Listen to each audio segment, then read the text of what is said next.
Bom dia, eu sou Sofia Zanata, sou oftalmologista, oftalmopediatra, especialista em estrabismo. Estou aqui para falar com vocês um pouco sobre o retinoblastoma.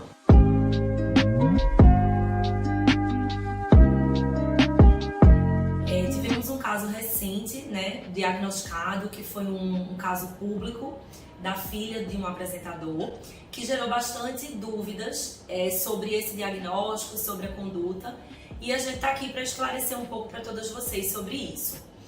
Então, o retinoblastoma, ele é um tumor que ocorre nas crianças, e apesar de ser o tumor maligno intraocular mais comum nas crianças, ele não é comum, gente, ele não é frequente. A taxa de incidência do retinoblastoma é de um caso a cada 15 mil nascidos vivos, Então, é um tumor raro, apesar de ser o mais comum, O retinoblastoma, ele se origina nas células da retina, que é o tecido interno do olho. Então, ele pode ser hereditário ou não.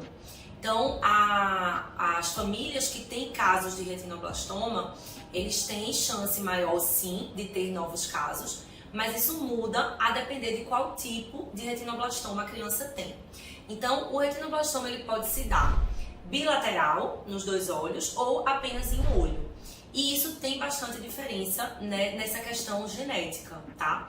O tumor unilateral, ele acontece com mais frequência e ele, a maioria das vezes, é uma forma esporádica, sem casos já presentes na família. O tumor unilateral, ele acontece, o diagnóstico acontece em torno de 2 anos de idade na criança, e o tumor bilateral um pouco mais cedo. O diagnóstico acontece em torno de 1 ano de idade.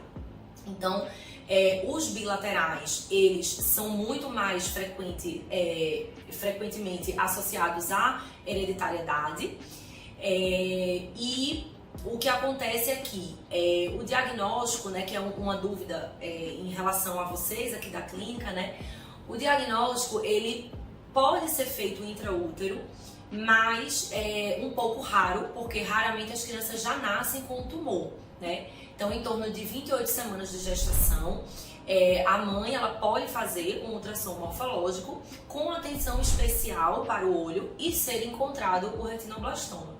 Porém, isso não é a forma mais comum de se dar o diagnóstico. O diagnóstico ele é feito geralmente pelo oftalmologista, na maioria das vezes o oftalmopediatra, que faz um exame completo oftalmológico com a dilatação da pupila. Ah, doutora, e o teste do olhinho não vai detectar o retinoblastoma? Sim, o teste do olhinho, gente, é um teste de triagem, ele é feito na maternidade. Hoje em dia ele é lei, no Brasil, então ele tem que ser feito, porém ele é um teste de triagem, ele não é feito com a dilatação da pupila. Como é que ele acontece? A gente também chama ele de teste do reflexo vermelho. A criança quando nasce, ou quando vai ter alta, é colocado uma luz, num ambiente um pouco mais escuro, e o que o pediatra vai ver é o retorno do reflexo vermelho através das pupilas. E por que vermelho? Porque a retina é vascularizada. Então, na dúvida, aquele reflexo mais branco, que é chamado de leucocoria, o pediatra encaminha para o oftalmologista. Se os dois reflexos forem vermelhos, o teste é considerado normal. E a criança tem alta, sem nenhuma orientação em relação às consultas de rotina com o oftalmologista. Então, ele é um teste que detecta somente tumores grandes, Porque se o tumor for pequeno, ainda não vai existir esse reflexo branco. E o que a gente recomenda, como orientação da Sociedade Brasileira de Oftalmopediatria? O primeiro exame oftalmológico da criança com o oftalmopediatra, ele deve ser feito entre 6 meses e 1 ano de idade. Isso quem deve orientar? Geralmente o pediatra da criança, Mas informação nunca é demais, então para todas as mamães e papais, e pessoas que cuidam de uma criança, esse exame tem que acontecer no consultório oftalmológico.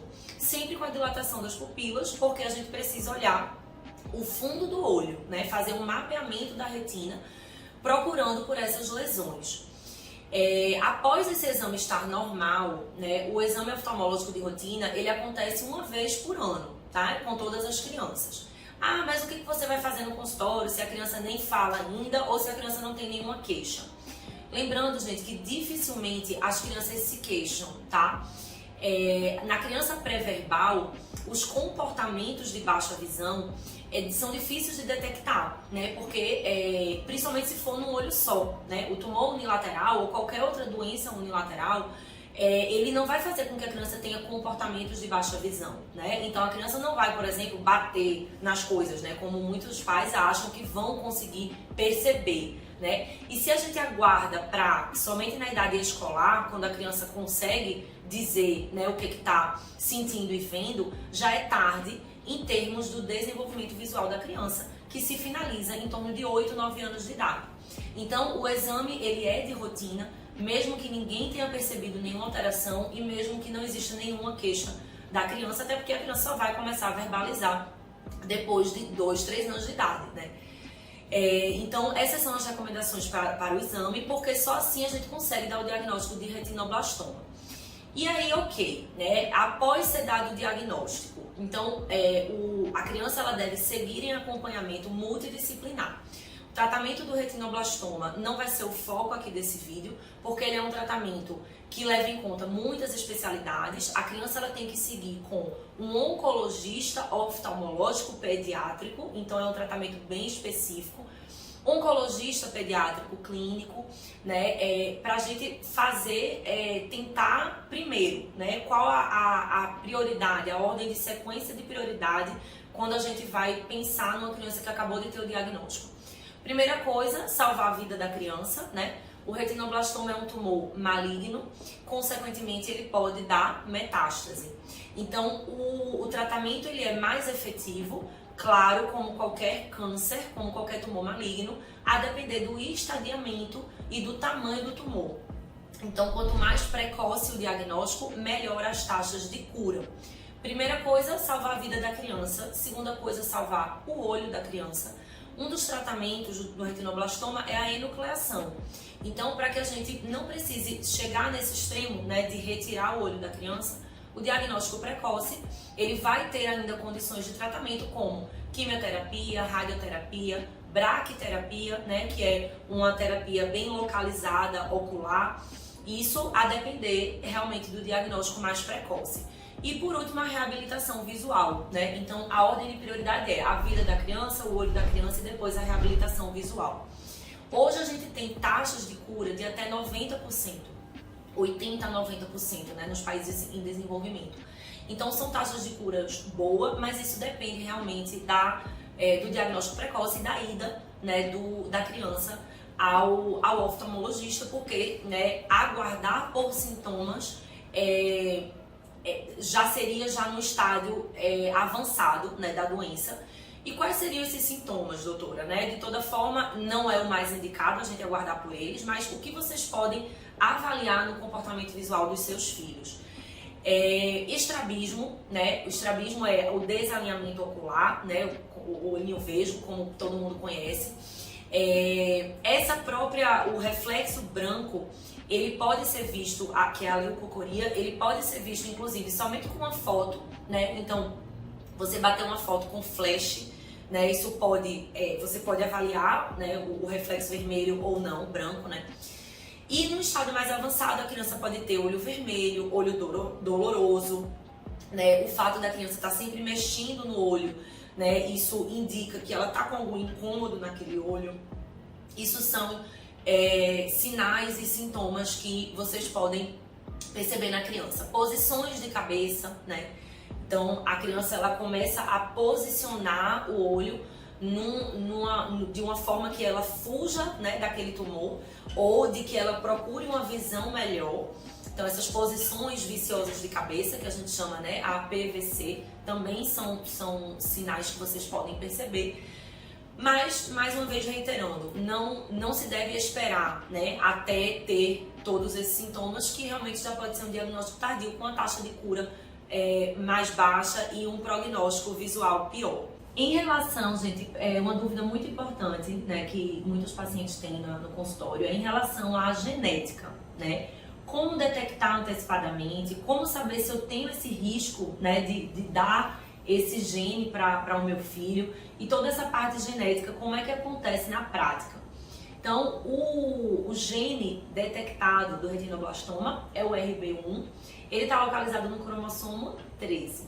Então, existem testes genéticos, tá, para detectar as mutações desse cromossomo, que são os que vão gerar uma chance maior, né, de desenvolvimento desse tumor.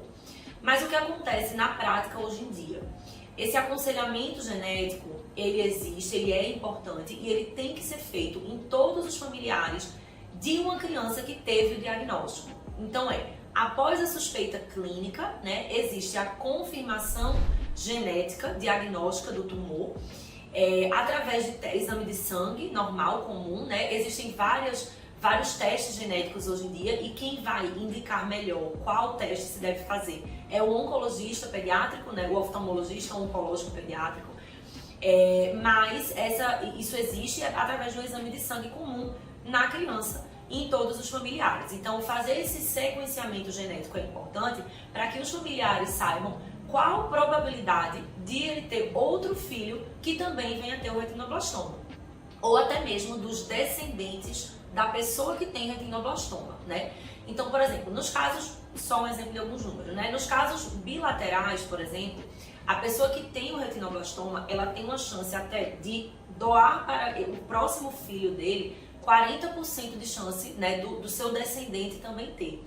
Agora, para os pais que tiveram um filho com diagnóstico de um retinoblastoma bilateral, ele tem em torno de 6 a 8% de chance do outro filho ter também, né? Então, essas porcentagens, essa decisão, né, dos pais de terem ou não outro filho, né? Então, esse aconselhamento genético, ele é importante, ele existe, hoje em dia ele é viável, porém, ele não é feito antes de você ter um histórico na família, né? Então, a partir do momento que você tem o filho, é feito essa busca, né, em todos os familiares.